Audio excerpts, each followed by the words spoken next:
ব্লেন্ডারটির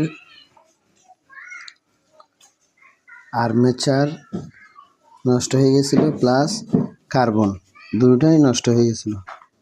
armature একটা পিতলের পাত এখান থেকে ছুটে গেছিল, সেটি পুনরায় আবার সুপার গ্লু গ্লাম এবং আয়রন দিয়ে ঝালাই করে দিয়েছে। দেখুন বন্ধুরা, দেখতে পাচ্ছেন এই আর্মেচারের অংশ ঝালাই করা,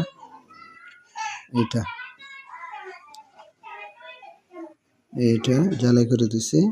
এটা ছুটে গেছিল আর প্লাস কার্বনটা ক্ষয় হয়ে গেছিল, যার কারণে আমার ব্লেন্ডারটা অনেকদিন অকেজ অবস্থায় পড়েছিল। আজকে ব্লেন্ডারটা ওকে করলাম। আপনাদের যদি কোনো সময় ব্লেন্ডার প্রথমে সুইচের সব কানেকশান এক করে দেবেন, এই সুইচের সব কানেকশান এক করে দেবেন। দেওয়ার পরে যদি ওকে না হয়, আপনারা ওই ওভার ভোল্টেজ প্রোডাকশান যেটা ব্রেকার আছে, ব্রেকারটা দুইটা কানেকশান এক করে দেবেন। তাও যদি লাইন ওকে না হয়, তাহলে ধরে নেবেন আপনার ব্লেন্ডারের হয় কার্বন ক্ষয় হয়ে গেছে বা কয়েলের বা আর্মেচারের কোনো সমস্যা হয়েছে।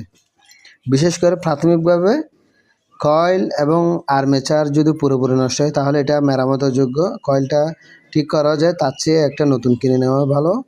আর যদি মেরামত করা যায়, তাহলে প্রথমে প্রাথমিকভাবে এই জিনিসগুলো দেখতে হবে। কয়েলের এই কানেকশানের তিনটা কানেকশান এক করে দিতে হবে, এবং এক করে দেওয়ার লাইন না আসলে আবার ওভার ভোল্টেজ প্রোডাকশান বা ব্রেকারটা দুইটি কানেকশান এক করে দেবেন। তাও যদি না আসে, পরে আপনাদের নেক্সট ধাপ হচ্ছে কার্বনটা চেঞ্জ করে দিতে হবে। কার্বন যদি ক্ষয় হয়ে যায়, কানেকশান যদি মোটরের সাথে না পায়, তাহলে আপনাদের ব্লেন্ডার কখনো চলবে না। আর আর্মেচারটা দেখবেন, আর্মেচার কোনো পুড়ে গেছে কিনা, ওগুটা ঠিক থাকলে আশা করি আপনাদের ব্লেন্ডার ঠিক হয়ে যাবে। আপনারা সবাই ভালো থাকবেন, ধন্যবাদ। আমি এটা ওকে একটা ভিডিও দিব এখন চালু করার পর।